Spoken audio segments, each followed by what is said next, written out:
tenniscricket.in, India's first tennis ball cricket website.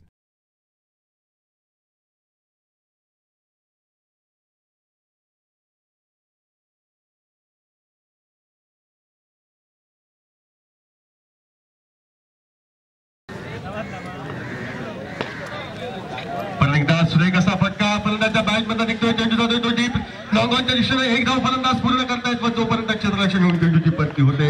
सहजगत्या दुसरी धाव.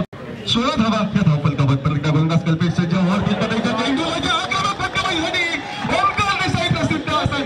एकंदर धावसंख्या धावफलकावर 22-44 धावांचा पाठलाग करताना म्हणजे विजयाचं निम्म उद्दिष्ट दुसऱ्या षटकामध्ये पार केलं जात आहे. ते ओमकार कर्वे परत एकदा सज्ज गोलंदाज बॅटवर जाऊन सुरेख असा स्क्वेअर कटचा फटका.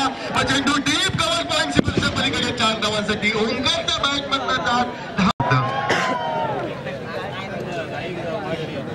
26 धावा त्या धावफलकावर. प्रत्येक गोलंदाजांवर तुटून पडतोय तो अर्थातच फलंदाज या ठिकाणी ओमकार देसाई. परत एकदा एक स्वीपचा बहारदार फटका व डीप लॉंग लेग सीमारेषा पार करत ओमकार एका षटकाराची नोंद करतोय व हा उपांत्य